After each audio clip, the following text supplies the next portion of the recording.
Pride and Prejudice, Chapter 50.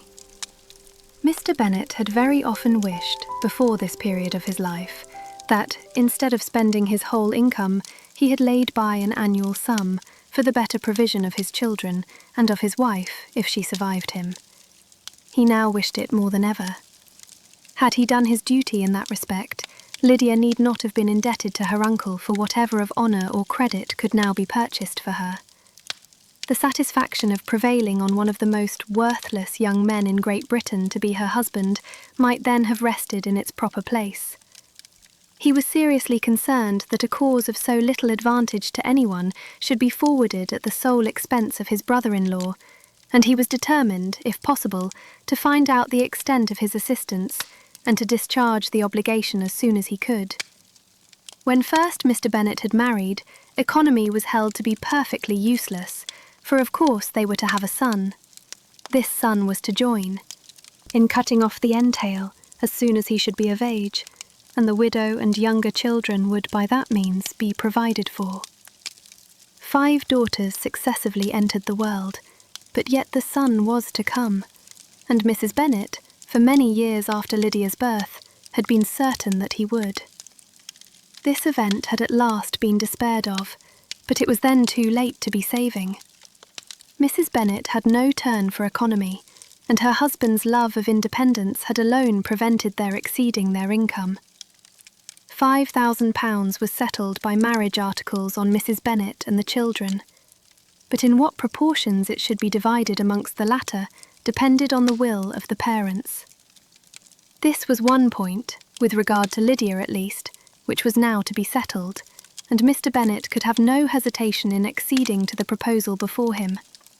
In terms of grateful acknowledgment for the kindness of his brother, though expressed most concisely, he then delivered on paper his perfect approbation of all that was done, and his willingness to fulfil the engagements that had been made for him.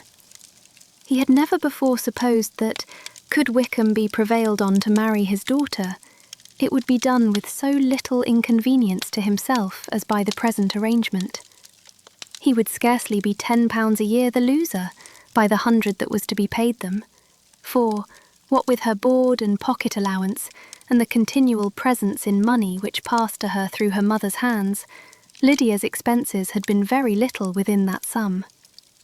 That it would be done with such trifling exertion on his side, too, was another very welcome surprise, for his chief wish at present was to have as little trouble in the business as possible. When the first transports of rage which had produced his activity in seeking her were over, he naturally returned to all his former indolence.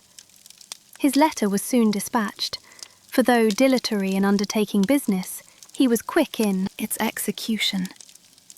He begged to know further particulars of what he was indebted to his brother, but was too angry with Lydia to send any message to her.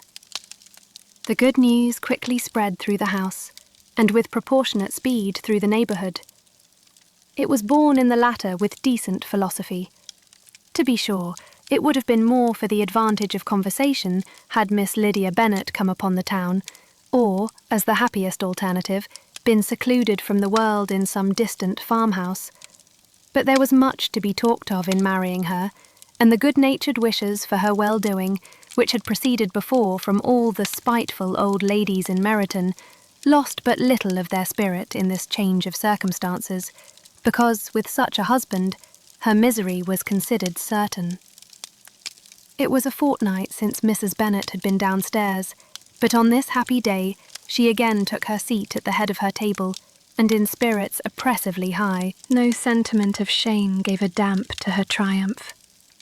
The marriage of a daughter, which had been the first object of her wishes since Jane was 16, was now on the point of accomplishment, and her thoughts and her words ran wholly on those attendants of elegant nuptials, fine muslins, new carriages, and servants. She was busily searching through the neighbourhood for a proper situation for her daughter, and, without knowing or considering what their income might be, rejected many as deficient in size and importance. "Hay Park might do," said she, "if the Goldings would quit it, or the great house at Stoke, if the drawing-room were larger. But Ashworth is too far off, I could not bear to have her 10 miles from me, and as for Purvis Lodge, the attics are dreadful." Her husband allowed her to talk on without interruption while the servants remained, but when they had withdrawn, he said to her, "Mrs. Bennet, before you take any or all of these houses for your son and daughter, let us come to a right understanding. Into one house in this neighbourhood they shall never have admittance. I will not encourage the imprudence of either by receiving them at Longbourn." A long dispute followed this declaration, but Mr. Bennet was firm. It soon led to another, and Mrs. Bennet found, with amazement and horror, that her husband would not advance a guinea to buy clothes for his daughter. He protested that she should receive from him no mark of affection whatever on the occasion.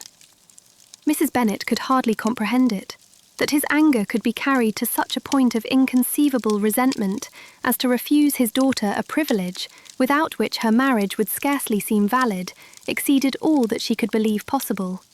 She was more alive to the disgrace which her want of new clothes must reflect on her daughter's nuptials than to any sense of shame at her eloping and living with Wickham a fortnight before they took place. Elizabeth was now most heartily sorry that she had, from the distress of the moment, been led to make Mr. Darcy acquainted with their fears for her sister, for since her marriage would so shortly give the proper termination to the elopement, they might hope to conceal its unfavourable beginning from all those who were not immediately on the spot.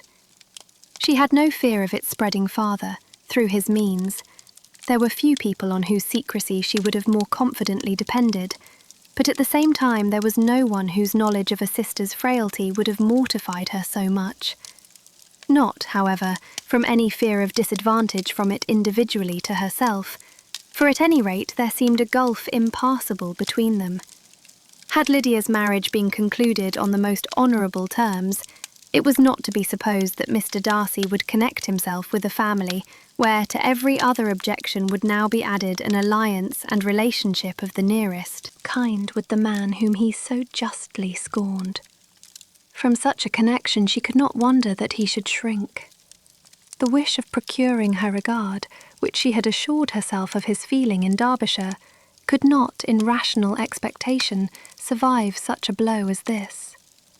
She was humbled, she was grieved, she repented, though she hardly knew of what. She became jealous of his esteem, when she could no longer hope to be benefited by it.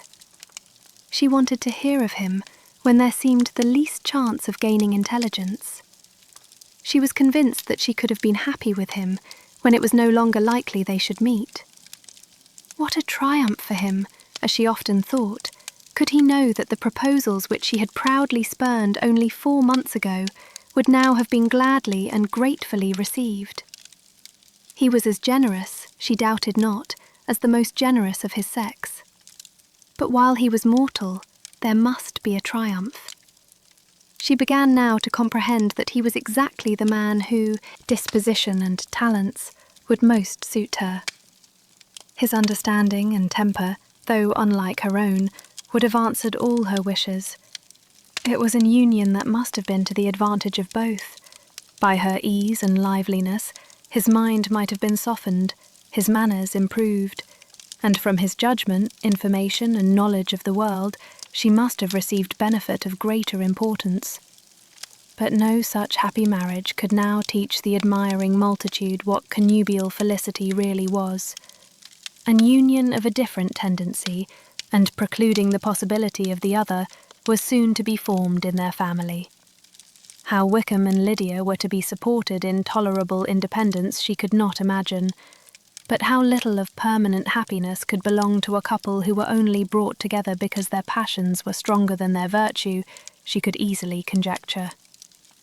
Mr. Gardiner soon wrote again to his brother, to Mr. Bennet's. Acknowledgements he briefly replied, with assurances of his eagerness to promote the welfare of any of his family, and concluded with entreaties that the subject might never be mentioned to him again. The principal purport of his letter was to inform them that Mr. Wickham had resolved on quitting the militia. It was greatly my wish that he should do so, he added, as soon as his marriage was fixed on, and I think you will agree with me in considering a removal from that corps as highly advisable, both on his account and my niece's. It is Mr. Wickham's intention to go into the regulars, and among his former friends, there are still some who are able and willing to assist him in the army. He has the promise of an ensigncy in General Regiment, now quartered in the north. It is an advantage to have it so far from this part of the kingdom.